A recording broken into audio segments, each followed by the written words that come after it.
Muy buenas tardes a todos, ya estamos de vuelta en este espacio de análisis, de reflexión, pero sobre todo de charla sincera y directa. Hoy nos acompaña en Café Milenio la presidenta del INE, Guadalupe Taddei. Bienvenida, presidenta. Gracias a ti, gracias a todos. Muy bien, también nos acompaña Elisa, Salvador, Alejandro, hola, Víctor, Carlos, bienvenidos todos a esta mesa. Gracias. Bienvenida. Pues muchísimas gracias por estar aquí. Pasamos una elección histórica, ¿no? Y me gustaría empezar y preguntarle qué resultados tiene de esta elección. Pues yo creo que los mejores resultados en muchos procesos, dentro de todos los procesos que han ocurrido últimamente en el país. Creo que contra todos los malos augurios que se presentaban como posibles nubarrones que podían opacar el desarrollo del proceso electoral, uno de ellos la inseguridad, la violencia, los problemas comunales que perfilaban la no instalación de casillas, que era lo que se planteaba en la narrativa pública, pues logramos instalar las casillas en todo el territorio nacional. Esa era una meta importantísima, ese fue un tema de mucho esfuerzo de toda la estructura del instituto y es el primer punto que cumplimos ese día. Tuvimos la participación de los ciudadanos, como ustedes ya saben, tener representantes de partidos en todas las casillas también era otro tema, era otra meta, porque entre más vigilado esté la llegada de la votación, pues es mucho más tranquilo cuando ya se presenta el momento del cómputo y escrutinio ahí mismo. Así que el primer resultado, el primer resultado que teníamos que dar ese día fue correcto. Logramos el 95.6 de instalación de casillas. Teníamos las que ya habíamos definido. Aquí platicamos en algún momento de algunos focos ya muy reconocidos por la estructura operativa y por las mesas de seguridad que se instalaron. Entonces, con mucha responsabilidad les comparto que sí dan frutos las mesas que se instalan entre las autoridades en materia de seguridad y las autoridades en materia electoral, locales y federales. Tuvimos como nunca una solicitud de protección a los candidatos y candidatas, y eso fue fluido, se hacían exactamente igual que en el protocolo a nivel federal, se solicitaba hoy y se entregaba la seguridad inmediatamente. Y la otra situación es que, a decir del candidato y candidata, ellos definían hasta qué momento llegaba la seguridad, y hay quienes permanecieron con la seguridad todavía una semana después de pasar la elección. Pero la otra maravilla, que yo creo que todo el mundo debemos de estar muy tranquilos ahí, es que salimos muchísimos a votar el 2 de junio. Eso también opaca cualquier situación que pudiera parecer incluso anómala. Que toda la ciudadanía nos falta, por supuesto, llegar a más todavía para que salgan a votar a las casillas, pero sí alcanzamos el 61%, que salieran a votar y que salieran a votar haciendo filas 4 horas, 5 horas, 6 horas en las casillas especiales, que muy temprano viéramos gente ya formada para emitir su voto. Eso te satisface como institución. Además te reta a hacerlo mejor el siguiente proceso. Creo que los resultados son contundentes, más allá de quién gana y quién pierde. Creo que el resultado es: ¿sí participó la ciudadanía? Sí. ¿Sí tuvimos funcionarios vecinos? Sí. ¿Pudimos instalar las casillas? Sí. ¿Pudimos realizar el cómputo de manera tranquila el día de la elección ahí mismo en la casilla? Sí. Y los resultados empezaron a fluir a las 7, como habíamos previsto los primeros del PREP a las 8. Tuvimos un conteo rápido altamente efectivo, un poquito más allá. Habíamos establecido nosotros 10, 11:30 de la noche, pero llegaron los 3 conteos rápidos ese día. El de la presidencia, el de la Cámara de Diputados y de la Cámara de Senadores. Entonces creo que las cuentas que el instituto le rinde al país son correctas, y se confirma que el país requiere siempre una institución de este tamaño, de esta estructura, con este nivel de profesionalismo, no puede no tenerlo un país que ya está transitando. Pero ¿cómo califica entonces que queda el instituto después de organizar esta elección muy bien, tan grande? O sea, fuerte, sólido. Sumamente fuerte, sumamente sólido. Creo que lo que hemos venido diciendo, que pudiera parecer un discurso hecho, de que el instituto cuenta con una estructura verdaderamente comprometida, es una realidad y aquí la tenemos. Esta realidad se impone porque sí se compromete todo el personal en los 300 distritos, en las 32 juntas locales. Ya tuvimos una primera encuesta por ahí emitida en El Financiero.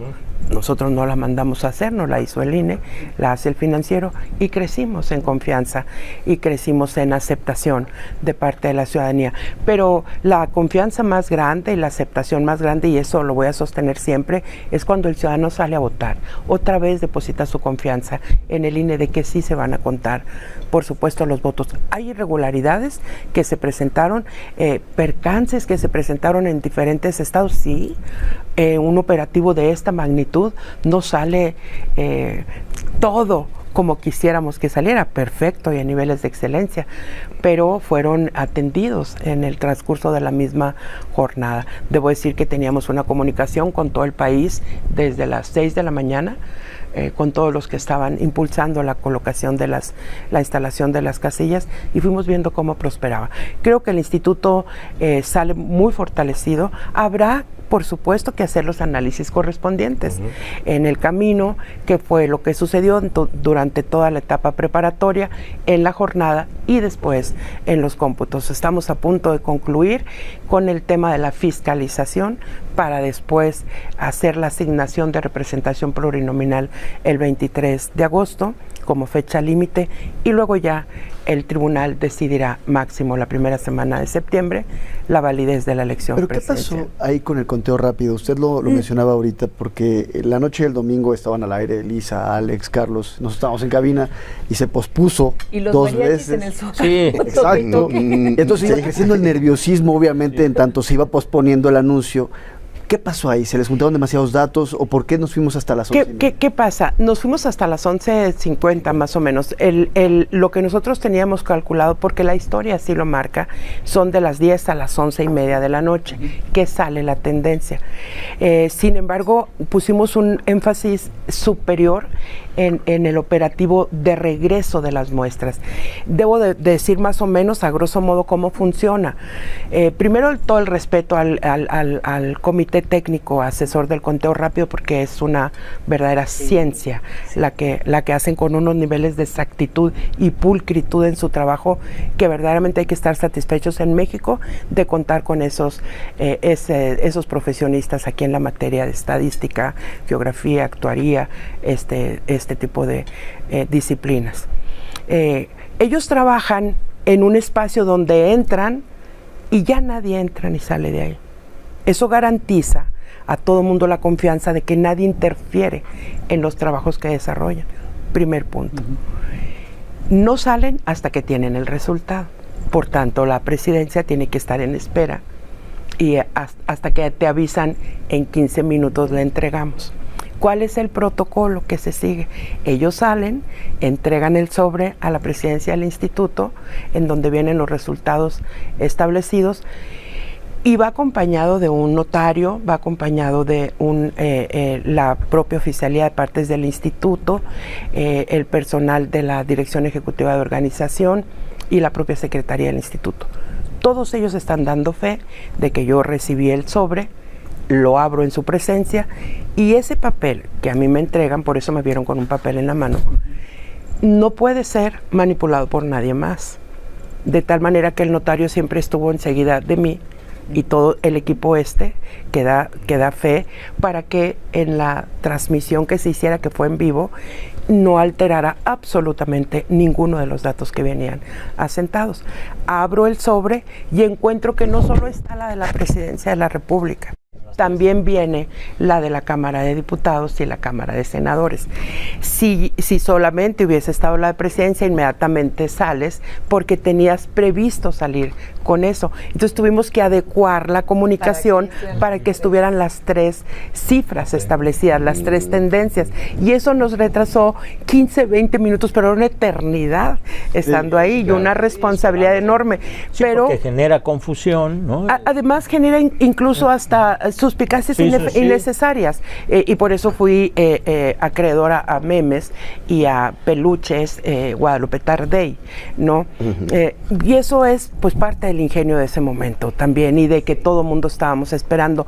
Pero la gran responsabilidad de la autoridad electoral es transmitir tal cual el comité técnico entrega la información. Entonces fue cosa de adecuar el texto y en ese momento salimos, ni siquiera oportunidad de ensayar. ¿Por qué se entregaron los 3 y no el orden que se tenía programado? Porque la explicación posterior, es muy buena la pregunta, les decía que tenía que decir cómo funcionaba.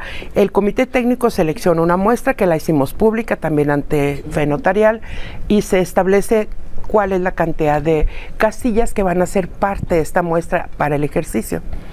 Se establecieron 7,500 para Presidencia de la República. Y en cada gubernatura, dependiendo de su lista nominal, eran diferentes las muestras. Y las diputaciones y las senadurías. Variaban las muestras dependiendo de la posición que iban a declarar la tendencia. Esas muestras, cuando se eligen, tienen que tener un operativo especial. Nadie sabe en campo cuál es la casilla que va a caer en la muestra hasta un día antes para preparar el operativo de regreso. Y ahí les decimos a nuestros funcionarios, que son los capacitadores y supervisores, a usted le tocó una casilla muestra. Por lo tanto, prioridad que en cuanto esté la de Presidencia y los resultados, inmediatamente los mande para batir el tiempo que se consume el comité en el ejercicio mismo. Y ese fue un operativo. Una vez que eso sucede, ellos empiezan a recibir, el comité técnico, pues información que les fue suficiente para declarar la tendencia ya inamovible, una tendencia firme, tanto en la Presidencia como en la Cámara de Diputados y Cámara de Senadores. Habíamos previsto que Cámara de Diputados y Senadores se iba a la 1 o a las 2 de la mañana, porque estábamos en el operativo de campo priorizando la Presidencia de la República y las gubernaturas, ¿no? Las 9 gubernaturas, las 8 y la Ciudad de México.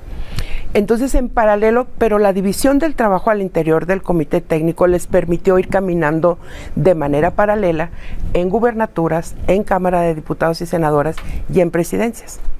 En presidencia. De tal manera que cuando estaba lista la de la Presidencia de la República, estos otros equipos de trabajo dijeron, la de nosotros también está lista. Y la decisión ahí interior, que no comparten con uno como autoridad, es, pues si ya está lista, se la entregamos de una vez, ¿no? Y así es como nos tardamos un poquito. Y bueno, yo sí quiero hacer un reconocimiento además a la ciudadanía, a las y los funcionarios de casilla, que labor, siempre lo han hecho, ¿no? A mí en algún momento, hace ya muchos años, me tocó ser presidenta, ¿verdad? Y en esta ocasión no sé si las reglas que han puesto los partidos, presidenta, hayan a su vez hayan complicado para los funcionarios y las funcionarias de casilla el conteo, se haya hecho cada vez más difícil. No lo sé y lo pregunto porque yo veía a los funcionarios de casilla leyendo unos libros, o sea, estudiando muchísimo para poder llegar ese día con toda la preparación. Y no sé si el hecho de el número de coaliciones, cómo se presentan, siempre ha sido así, o qué recomendación le daría a los partidos políticos, si no es este caso, qué otro, para próximas elecciones. Decir, oigan, yo les recomendaría que acordaran esto para facilitar por supuesto, a todo el personal del INE, de los institutos locales y a la ciudadanía. el conteo. Sí, esta parte tan técnica del proceso electoral que tiene que ver con cómo se hace y cómo se da cada paso, tiene mucho que ver con todas las decisiones que se toman, que ya vienen por supuesto en la Constitución, en la LEGIPE y en nuestros propios reglamentos. Cada vez que hay una atribución que se le suma al INE, impacta en el trabajo de la casilla, de la mesa directiva de casilla. Antes teníamos 3 funcionarios, 4 funcionarios por casilla, hoy teníamos 9 por casilla, porque teníamos casillas, estados pues, en donde había 6 boletas para cada elector: presidencia, diputados federales, senadores, gubernatura, Cámara de Diputados local y las presidencias municipales. Era un mundo de trabajo adicional. Por supuesto, al terminar, el cómputo se complica cuando tenemos esta concurrencia que veníamos diciendo que era la coronación del Sistema Nacional Electoral, este proceso que acaba de concluir y que nos permitió estar a todo el país al mismo tiempo en el proceso electoral.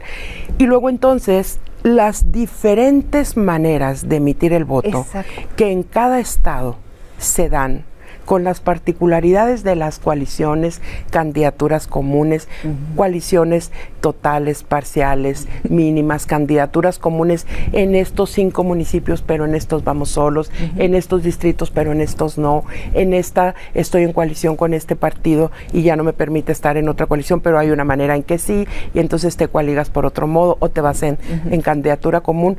Complica mucho a la ciudadanía, que es algo de lo que hay que reflexionar un poco. ¿Cómo se eleva la cantidad de votos nulos? Y no necesariamente se eleva por decisión de anular la boleta. Por errores. Sino porque no supimos cómo votar hasta ahorita. Esos son los primeros análisis y creo que está para la reflexión. ¿Fue mayor o menor? Sube, en cantidad de votos nulos aumentó. Sí, pero es justamente esta complicación de cómo transmitirle. Los partidos políticos toman una decisión de carácter política para buscar el poder político. Pero la ciudadanía para todos es un galimatías cómo votar. Y hay muchos esfuerzos que se hacen en las redes, en lo local, de cómo emitir tu voto para que no se anule. Nosotros llegábamos a una conclusión: la mejor manera de no anular el voto es buscar el nombre de tu candidato. Las veces que aparezca, lo puedes marcar. Si solo aparece una vez, esa marca. Y ahí no nos vamos a equivocar.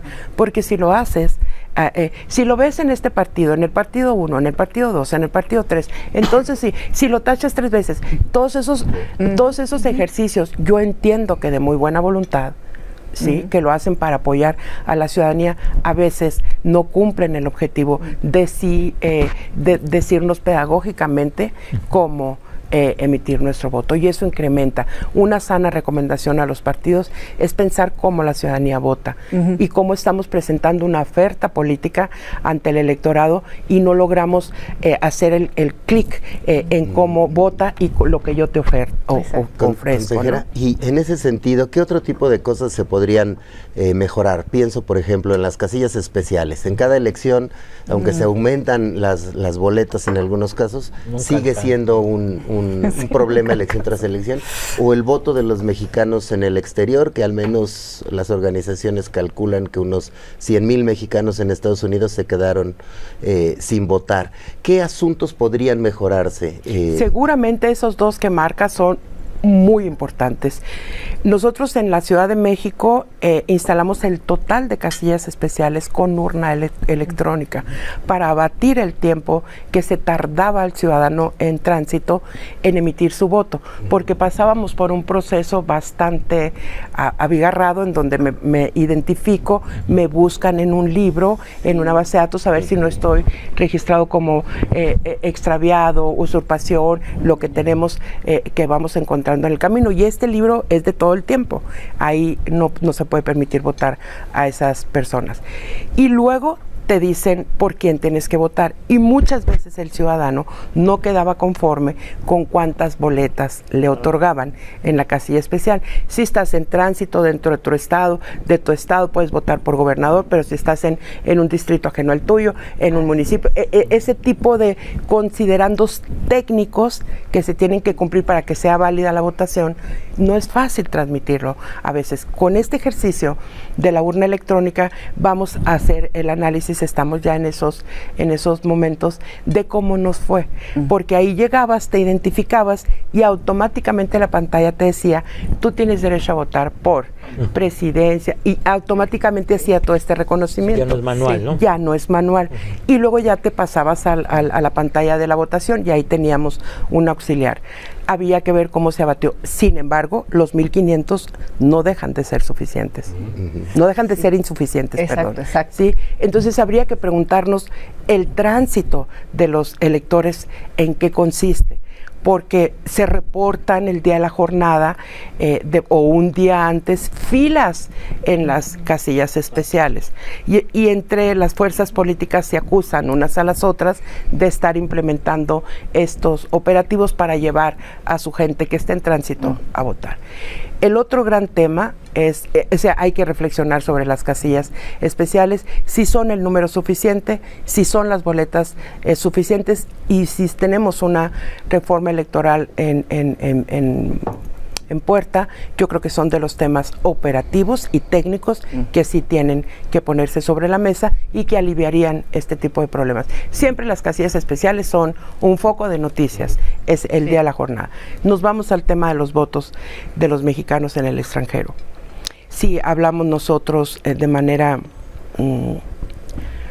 muy nacionalista. Yo diría que es un llamado enorme el que hicieron nuestros connacionales en el mundo, en otro territorio, de decir, soy mexicano, me identifico en ese espacio que pusiste para que emita mi voto y levanto la mano y quiero votar. Sí. ¿Sí? Y es ese llamado, ese solo llamado, porque había mucha afluencia en los consulados y embajadas, ese nos debe hacer despertar algo en el legislativo, en el poder legislativo, para que se refleje en una reforma electoral de otra manera.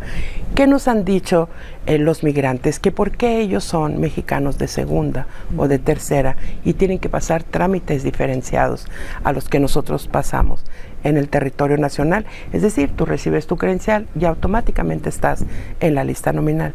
Ellos reciben la credencial y cuando viene el proceso tiene que levantar la mano y decir yo quiero votar. ¿Sí? Exacto. Y entonces la dificultad es que aquí nosotros tenemos toda la atribución para hacer recorridos de campo, verificaciones en sitio de identidades, de datos personales, pero allá no tenemos esas atribuciones.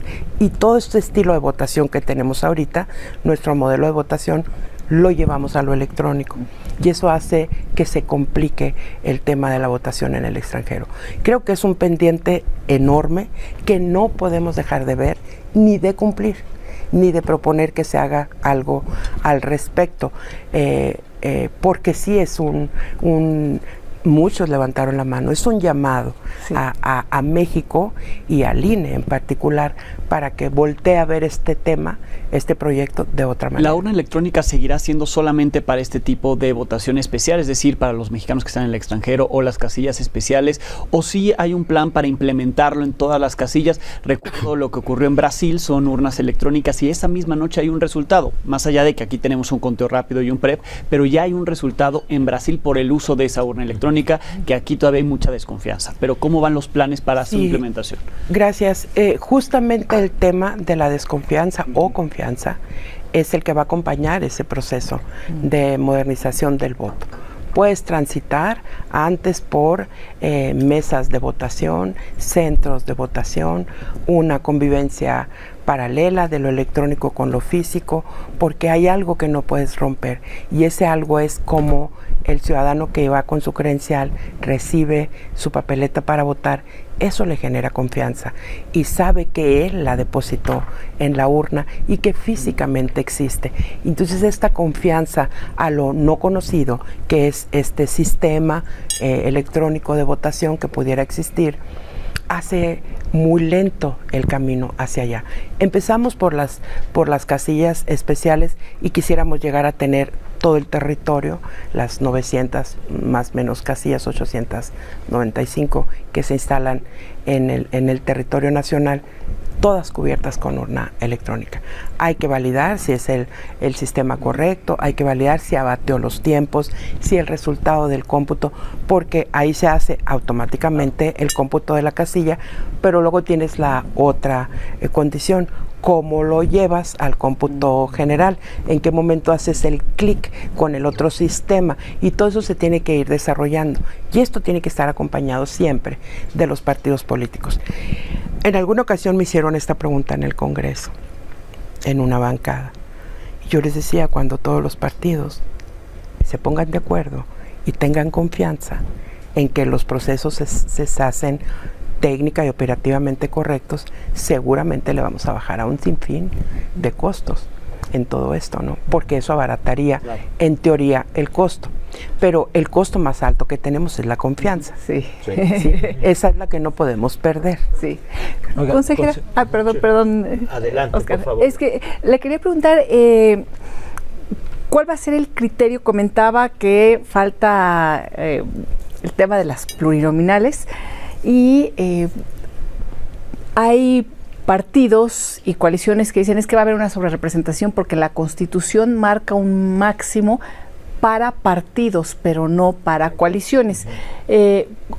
¿Con qué criterio se van a designar? Afortunadamente, en el instituto tomamos un acuerdo en noviembre del año pasado, cuando no existían ni coaliciones, ni candidaturas, y tampoco resultados de la votación. Sí. Ese fue trabajado con todos los partidos. ¿En qué quedaron? Fue impugnado por dos fuerzas políticas y fue ratificado en el tribunal. Es decir, ese criterio está firme. Y es lo que marca la Constitución. Tienes hasta el límite del 8% por partido. Hay muchas interpretaciones que yo veo que salen sobre en qué año lo pusieron, por qué no lo pusieron, por qué coalición, qué significa en la realidad. Bueno, son análisis muy respetables todos, pero lo que marca la Constitución es partido político.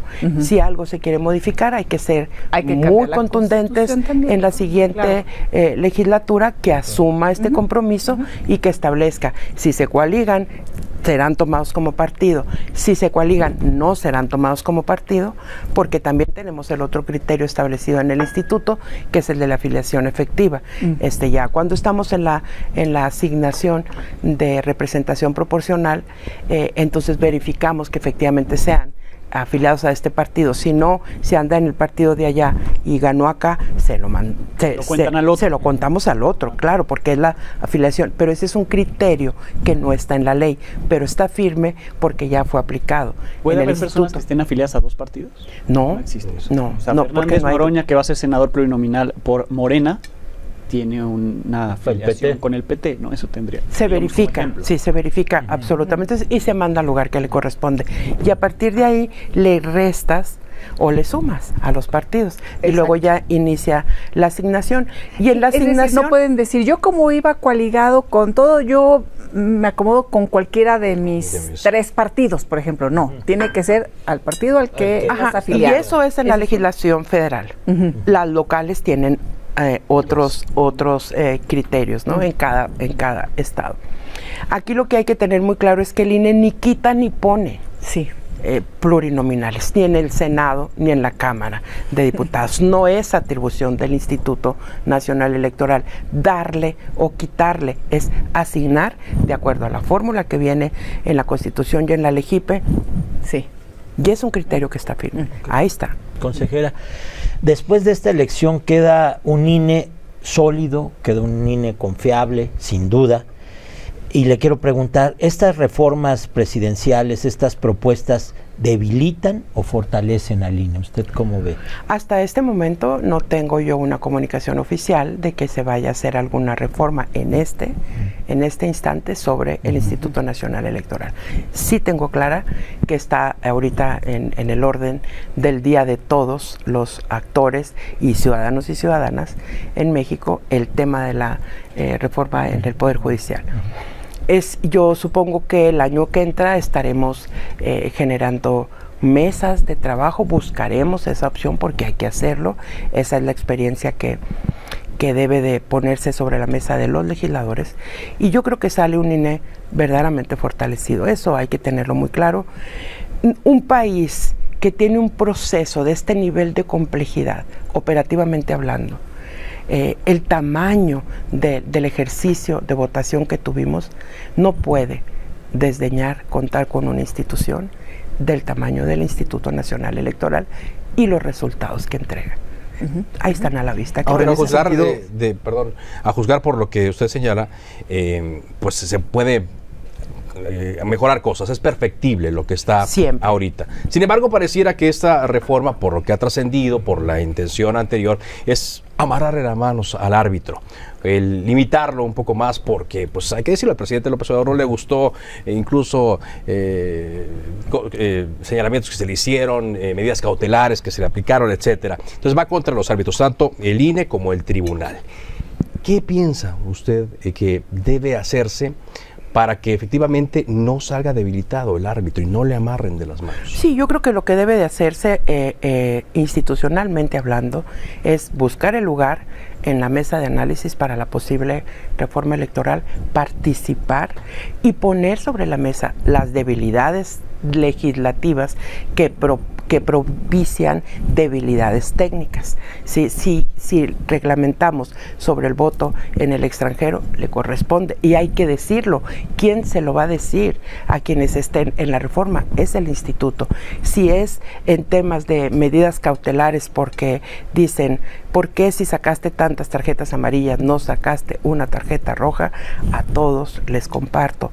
El INE hizo lo que la Constitución establece. Había que definir medidas cautelares y las hicimos en ese marco de actuación. No puedes estarle exigiendo al INE que caiga en una irregularidad para satisfacer una demanda de ese momento. Hay 10 años que no se ha legislado en materia electoral. Desde el 2014, proceso tras proceso, hay que hacer una revisión de la legislatura, de la ley. ¿Por qué? Porque siempre tiene novedades un proceso. Yo aprendí desde que empezó el instituto a decir lo siguiente: ningún proceso es igual al otro. Eso quiere decir que siempre hay novedades que actualizar. Ahora, usted mencionaba hace unos instantes el tema de los malos augurios, y poco antes de la elección había por parte de algunos comentócratas esta narrativa que se trató de inyectar respecto a que estaban renunciando algunos de los capacitadores, de que el INE no estaba preparado para atender una tarea de esa magnitud. ¿Siente usted que se trató de sembrar una narrativa en torno a que ustedes iban a fallar el 2 de junio con la intención de quizás poner en tela de juicio los resultados? Y lo menciono por parte de una sección de la comentocracia. Sí, seguramente sí, estamos nosotros atentos a todos estos comentarios. Y seguramente yo ubico como un sector de intelectuales, profesionales en la comunicación, venían poniendo en duda el trabajo del instituto. Eso no abona a la democracia definitivamente en nuestro país. Más allá de mi opinión, más allá de mi interpretación de lo que está sucediendo o de mi opinión, ¿sí? Pues hay una estructura que va a responder siempre a esta necesidad. Para eso existimos, para eso estamos ahí. Y respondió muy bien. ¿Qué quiero decir con esto? Que efectivamente esas narrativas desde mi muy particular punto de vista y con la responsabilidad de ser servidora pública en esto, me parecen muy irresponsables. Altamente responsables, que establezcan o que presagien algo sin tener la certeza de lo que está sucediendo. Ellos me parece que no se percataron de todos los esfuerzos que se estaban, y por más que lo dijimos, que se estaban haciendo en materia de seguridad, instalación, localización de los funcionarios de casilla, capacitadores electorales, supervisores electorales, que hay que decir, es otra cosa que hay que revisar, el salario de los que nos apoyan como supervisores supervisores y capacitadores. Porque ahí sí porque hubo ese tema. A ver, que renuncie un supervisor o que renuncie un capacitador es propio de cualquier organización. En todas las organizaciones humanas hay quien decide ya no seguir, ¿sí? A nosotros nos importa que sigan, porque ya les estamos invirtiendo tiempo en su propia capacitación para que a su vez en cascada capaciten. Pero esto es consustancial a un operativo otra vez de este tamaño. Sí. ¿Hubo menos gente o más gente? Hubo la que necesitábamos estar. Necesitábamos 46,800 capacitadores, los tuvimos. Necesitábamos el resto, 3,400 supervisores, y los tuvimos. Consejera, o sea, estaban ahí. Y en cuanto a la reforma electoral que está prevista por parte del obradorismo, que le va a tocar a Claudia Sheinbaum, ya se dibujan por lo menos 3 asuntos polémicos. El tema de elegir a los consejeros por el voto popular, el asunto de desaparecer los institutos electorales locales, estatales, y disminuir también las facultades del Tribunal Electoral, por lo menos en algunas de las atribuciones legales. ¿Usted qué opina de esos 3 aspectos? Yo creo firmemente que los institutos electorales locales no pueden desaparecer. Son los que le dan certeza y legalidad a todas las elecciones locales. El INE nunca hizo eso.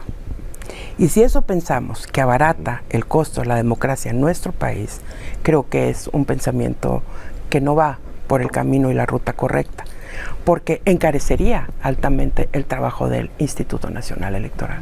Súmale atribuciones al INE, súmale presupuesto al INE. Si se trata solamente de restar en una entidad, entonces no tendrías por qué sumárselo a otra. Si se trata de economía, si nos vamos por ese camino. Si se trata de atribuciones, certeza jurídica y demás, debemos de respetar la libre configuración legislativa en los estados. No podemos meternos en eso. Ellos definen su forma al interior y sus procesos. Ahora, no sé qué ruta vaya a encontrar el legislativo, pero si en ese momento a mí me preguntara, ¿está usted de acuerdo que desaparezcan los OPRES? Yo le diría no. ¿Hay otras maneras de ahorrar dinero? Hay muchas otras maneras de ahorrar dinero. Una de ellas es la tecnología, otra de ellas es la redefinición, otra de ellas es la redefinición de facultades, atribuciones y tareas. Esa es la primera. Restarle atribuciones al Instituto Nacional Electoral tampoco creo que sea como tan tajante el tema. Hay que revisar las atribuciones del instituto, claro, todo es revisable, decíamos hace unos minutos, pero eso no significa que se le quite la fuerza al Instituto Nacional Electoral para ser el único que organiza los procesos. Volviendo al tema de las facultades, sobre las tarjetas que usted comentaba, si se sacaron muchas tarjetas amarillas y no se llegó a la tarjeta roja, ¿qué postura tiene usted de que el INE sí logre tener esa tarjeta roja, ¿no?, cuando se necesite para sancionar debidamente, o que ni siquiera haya tarjetas? Porque mucho también se habló de la libertad de expresión, se bajó de algunos programas, algunos que iban como analistas o comentaristas de partidos porque tenían una candidatura, se pidió que no hubiera mañaneras, pero siguió habiendo mañaneras. Es decir, ¿cuál es la postura de usted como presidenta del INE sobre hasta dónde tendría que llegar la autoridad? Yo creo que este va a ser un tema que enriquezca la discusión pública durante un buen tiempo. Tenemos elecciones municipales solamente en 2 estados el año venidero. No tenemos elecciones de gubernaturas, en donde coincidimos en coordinación con los institutos locales hasta el 27. Eso da oxígeno a que esto se trabaje de manera consciente y con todos estos elementos, ¿no? Yo creo que los legisladores deberán de estar abiertos al diálogo, deberán de escuchar lo que tenemos por decirle y atender estas necesidades.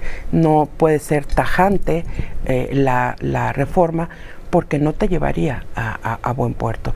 Tiene que ser con el entendimiento de quien trae el expertise, que son estas autoridades, y por el otro lado el reconocimiento que el Instituto Nacional Electoral es una autoridad en materia administrativa. Quien sanciona y define el fondo es en materia jurisdiccional. Yo creo que eso nos hace falta posicionar también en el ánimo colectivo, porque de pronto cualquier problema de carácter electoral es voltear a ver al Instituto Nacional Electoral. Y no todo es facultad. Sí somos el área administrativa y habría tenemos dos rutas. Defines que sigue existiendo la Comisión de Quejas y Denuncias, que dicta medidas cautelares, o la pasamos a los tribunales, ya a las salas especializadas, y el INE recibe y transmite sin tomar ninguna decisión. Porque además es la única comisión dentro del instituto que no pasa por el colegiado. Ahí mismo se decide y define el prestigio en esa materia del INE. ¿Sí? Hablando de eso, ¿qué está sucediendo en Jalisco y qué responsabilidad tiene el INE ahorita? Sí, antes voy a contestar la que me falta de acá, que era la del tribunal, justamente. Sí, el tribunal que sí que pensaba de las atribuciones del tribunal y si tendría que también modificarse. No, yo tengo mucho respeto por el tribunal electoral, no es de ahorita, es de siempre. Sí creo en nuestras autoridades electorales, tampoco es de ahorita, lo creo desde hace mucho tiempo, desde que esto nació. Sí creo que sabemos hacer las cosas, sí creo que las hacemos bien y sí creo que el tribunal se ha tomado muy en serio el papel de sus sentencias y resoluciones. Podrán gustarnos unas, otras no, y están expuestos a esa crítica en sus resoluciones, pero han hecho un papel consistente en ir dándole la determinancia a todos o la definitividad a todos los actos. De tal manera que invadir la esfera de los tribunales o restarles atribuciones tanto a los tribunales como al INE, no sé si sea el camino que vaya a elegir la próxima legislatura.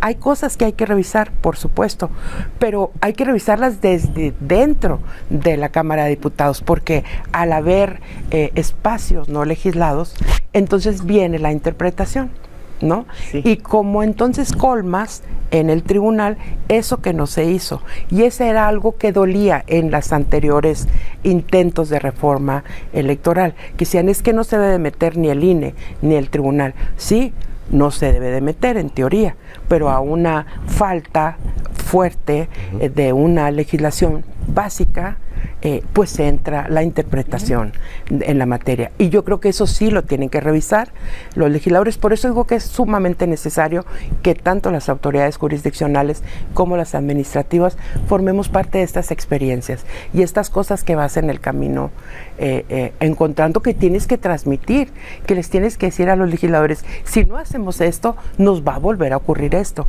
Si haces esto, es probable que esto ya lo atajemos. Y cada proceso va a traer nuevas enseñanzas. Hay que revisar el acuerdo de comunicación política, la ley en materia de comunicación política que existe. Hay que revisar el tema de las consultas, si es necesariamente poner casillas o podemos encontrar otra ruta para hacer las consultas en términos de operatividad y presupuestalmente hablando.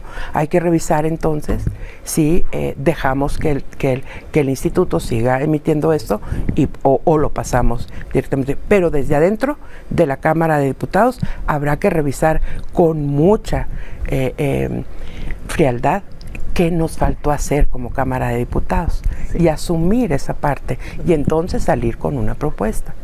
Ahorita, bueno, está el tema de Jalisco. Yo tengo otra pregunta, pero es que tiene que ver con todas estas facultades, con el oxígeno y el respiro, que no quiero hacer aguafiestas, pero es que no sé si le han preguntado, consejera presidenta, su opinión en relación a una posible reforma al Poder Judicial, y si llegaran a aprobar la votación de jueces, magistrados, ministros, ¿tendría el INE la capacidad para hacer esa votación masiva? Porque estaba yo viendo las cifras que compartía Arturo Ángel, y simplemente en el ámbito federal estaríamos hablando de 5 veces más candidaturas de la gran elección histórica que acabamos de vivir.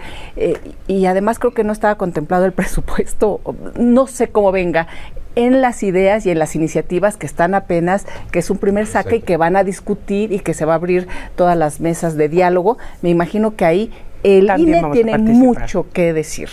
Claro.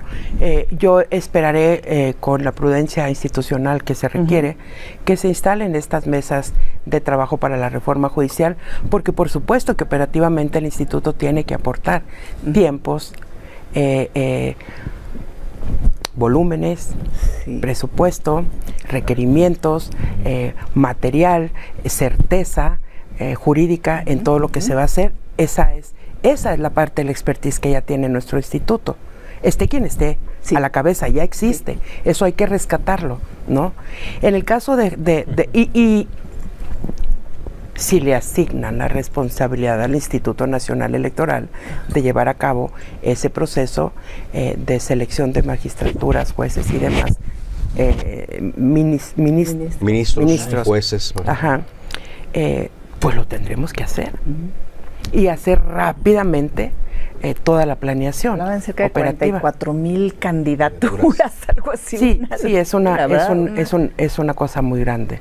Sí, que requeriría de todo el apoyo. Habría que ver si habría que ver cómo es el devenir de esta reforma. Adelantándonos, por supuesto. Dicen, ver las barbas de tu vecino, o remojar, pon las tuyas o cortar, pon las tuyas a remojar, es al revés, ¿no? Y si ya estamos viendo que esto viene al frente y que existe en realidad esa opción de que se dé esa reforma, entonces tienes que ponerte a estudiarla, a verla, sin ser parte todavía de todo esto, y en el momento oportuno buscar la comunicación para podernos sentar y ver, porque lo que es un hecho, y lo marcas muy bien, es que en el presupuesto del 2025, que apenas iniciaremos su elaboración, deberá de estar contemplado. ¿En qué momento nos vamos a sentar? Esto no se detiene, ¿no? Esto no se detiene. ¿En qué momento nos vamos a sentar con el Poder Legislativo, una vez que esté instalado, me supongo yo, en septiembre, para decir, a ver, cuáles son los tiempos que están calculando, cuáles son los tiempos para la aprobación, para la promulgación, para que sea efectiva y para que el instituto inicie sus trabajos. Ahora, ¿no? pero para el INE, ¿cuánto es el tiempo mínimo que ustedes requerirían para poder echar a andar toda su maquinaria, para poder tener a todo su ejército listo para poder atender 44,000 cargos de elección popular? Y es que eso habría que verlo. Yo creo que no sería prudente que te dijera tiempo, porque hay que ver la magnitud de lo que va. Pensemos, por ejemplo, que no la hacen toda en el mismo momento, que la escalonan, ¿no? Y entonces eso hace que el tiempo sea diferente. Claro. Si la hacen progresiva, si la hacen en una sola. Candidaturas por estado, por circunscripción, ¿no? Sí, porque bueno, habría que revisar eso. Ahorita en la iniciativa presidencial hay un bosquejo de lo que van a discutir, ¿no? Y con base en ello es cuando dicen, es que están... Y una vez que suceda eso, hay que sentarnos, hay que estar ahí presentes para ver este tipo de circunstancias. Ya se definirá si le toca al INE, o quizá en la misma reforma digan, no le toca al INE, le toca a otra institución. Todo pinta, todo está encaminado a que le toque al INE, ¿no? Porque ¿qué otra institución tendría toda esta infraestructura, certeza, ¿no? Además, ¿no? Y esta confianza, porque además estás hablando de un poder específico que también necesita de generar tranquilidad y confianza. Caso Jalisco, como otros estados en donde se están disputando ahorita distritos, municipios, y se están exigiendo recuentos totales después de haber terminado los cómputos, el Sistema Nacional Electoral habla de una cosa fundamentalmente. El INE es el rector en materia de celebración de elecciones, en términos de procedimiento y lo demás. Y para ello cuenta con el Consejo General y toda la estructura en el INE, y por el otro lado cuenta con los 32 institutos locales para entrar en una coordinación permanente. De tal suerte que nosotros debemos de manejarnos con los institutos locales en una coordinación viva, siempre activa. Eso no quiere decir que nosotros tengamos la atribución de invadir su ámbito de autonomía. Ellos tienen su autonomía local, por eso digo que es difícil que desaparezcan. Debemos de saber ser respetuosos de ello, y lo que sí marcamos y revisamos puntualmente es que se sigan todos los criterios procedimentales, ¿Qué quiero decir con esto? Cómo se instala una casilla es responsabilidad del Instituto Nacional Electoral. Cómo capacitamos a los funcionarios de las mesas directivas de casilla es responsabilidad del Instituto Nacional Electoral. Y lo hacemos en coordinación para estar involucrados absolutamente todas las autoridades en esta materia. Es decir, ellos van sabiendo, van teniendo claro, ya aprobamos las casillas, ya encontramos ya el convenio con la SEC o con la SEP, y ya tenemos los lugares. Estas son las definiciones de las direcciones de casilla, ya tenemos a todos los funcionarios, estamos batallando, y este año en particular, en este proceso, hubo un acercamiento mucho más fuerte con los OPLES. ¿Por qué? Porque ante esta competencia en campo de la fuerza laboral nos llevó a decir apoyémonos los unos a los otros, y entonces el instituto tuvo que tomar acuerdos de último minuto para facilitar la llegada, porque solamente están facultados por ley para estar en las casillas los funcionarios del Instituto Nacional Electoral, no los de los OPLES. Pues hicimos ahí unos acuerdos que por eso digo que contamos con todos los funcionarios el día de la jornada electoral. En el caso de Jalisco, que es uno de los resultados que le toca dar a la presidenta, tan debemos de ser respetuosos que cuando salen los resultados de los 8 estados y la Ciudad de México, pues a mí no me los pasa el comité técnico. Los pasamos directamente a las presidencias de los OPLES. Una vez que ellos los cantan, que ellos los dicen, los difunden, entonces ya tomamos la nota correspondiente. Y así fue el caso de Jalisco, y ahí forma parte del conteo rápido con una tendencia y un margen entre el menor porcentaje y en el rango, y se coloca el resultado del cómputo en ese rango que dio el comité técnico. En ese lado queda acreditado el trabajo del OPLE.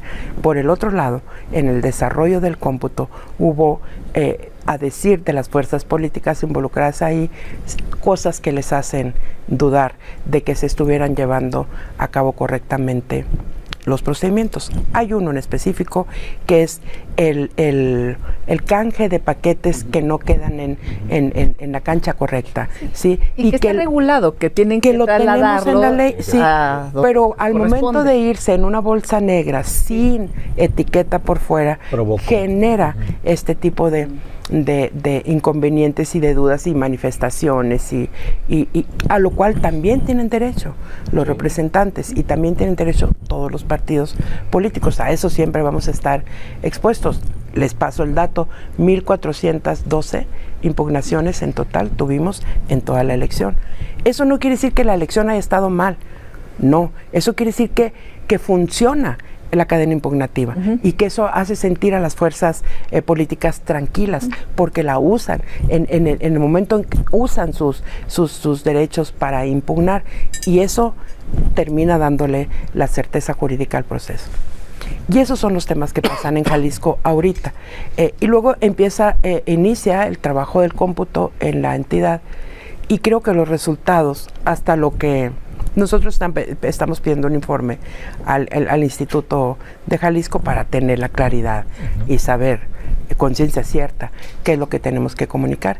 Pero lo que se comenta es que inicia el proceso de cómputo y no se transparenta los resultados que van obteniéndose hasta el final. Ya que tenían todo. Ya que tenían el cómputo completo, es decir, pudieron, en todos los estados estábamos con el cómputo en vivo. Abierto. Sí, abierto. Entregaban un Excel cada determinado tiempo. Eso, ¿no? Y entonces eso no gustó, ¿no? Y eso es lo que hay que revisar. Pero el conteo rápido es cercano también al resultado que hay al momento. Encuadra correctamente. Encuadra. Última pregunta. ¿Considera justo el trato que la excandidata Xóchitl Gálvez le ha dado al instituto? Desde decir que no sacaron las tarjetas, como lo hemos mencionado, hasta señalarla de que le pasó los datos a la CIR, ya aclaró. O sea, ¿por qué ¿cómo a la es CIR? ese trato? O sea, yo nada más le preguntaría, ¿por qué a la CIR? Si sospecha que hay una fuga de información de parte del Instituto Nacional Electoral, pues sería direccionada a alguna fuerza política, no a la CIR, ¿no? Inmediatamente hablé con el titular de la CIR, aclaramos luego la situación, pues ninguno de los dos teníamos nada que ver en eso, Y me parece que cuando hace falta en nuestro país la cultura de la aceptación de los resultados. Pues sí. Cuando esta no existe, entonces empezamos a voltear a todos lados, porque la victoria es colectiva y la derrota es muy solitaria, ¿no? Pero para no ser tan solitaria la derrota, pues buscas quien te acompañe en la misma. Entonces buscas causas, buscas culpables. Creo que eso es lo que ocurrió. Inmediatamente salí a decir que eso era totalmente falso, más falso no puede existir. Y bueno, pues ahí está el notario. Ahí está todas las personas que estuvieron dando fe de que recibí y transmití. En ningún momento no teníamos ni celulares. Hay reglas que se ponen para garantizar que esas tentaciones nunca te toquen, ¿no? O sea, que ni siquiera te hagan, hey, le puedes avisar. No, no se puede. O sea, hay que ser verdaderamente responsables, ¿no? Y el trato hacia el Instituto Nacional Electoral, yo siempre atendí a la candidata y a todos los candidatos de diferentes niveles que se acercaban con toda el profesionalismo que podemos tener. Siempre lo puse a su servicio. Ella podrá dar fe de esto y su equipo también, su equipo de campaña y su equipo jurídico y su equipo de estrategia política. Siempre estuve con las puertas abiertas. No hay un solo acto que hayamos cometido en contra de absolutamente ninguna fuerza política. Esa es mi mayor tranquilidad. Con toda la certeza lo puedo afirmar, confirmar y sostener en cualquier espacio. Muy bien, pues muchísimas gracias, consejera presidenta. Con eso nos quedamos. Muchas gracias. Muchas gracias, gracias a todos. Gracias. Y nos vemos Gracias. en el próximo Café Milenio.